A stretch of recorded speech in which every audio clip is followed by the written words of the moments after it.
হাইকোর্টের রিট বাতিল ও পলিটেকনিক্যাল শিক্ষার্থীদের উপর হামলার প্রতিবাদে ১৭ এপ্রিল বৃহস্পতিবার মানববন্ধন ও প্রতিবাদ সভা করেন নাটোরের পলিটেকনিক্যাল শিক্ষার্থীরা।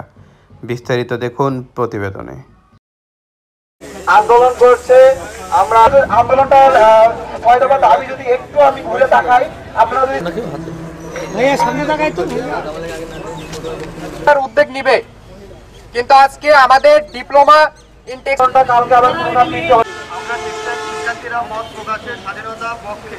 আমরা আমার ভাই, আমি এখনের লোক ভাই, আপনাদের ভাই, ধন্যবাদ।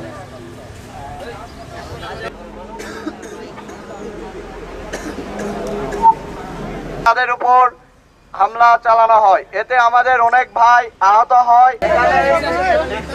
নাটোরের সকল পর্বের ছাত্র ছাত্রীরা বিষয়টা নিয়ে বিগত বছরগুলোতে কথা বলা হয়। ক্রাফট ইন্সট্রাক্টর আমার ক্রাফট ইন্সট্রাক্টরদের বিরুদ্ধে আন্দোলন করছে। আমরা আন্দোলনটার দাবি যদি একটু আমি ঘুরে তাকাই, আপনারা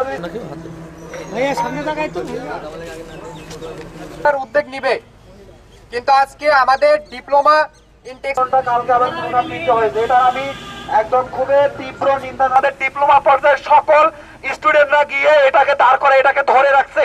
যে বর্বর হামলা চালানো হয় তা একটি লজ্জাজনক ঘটনা।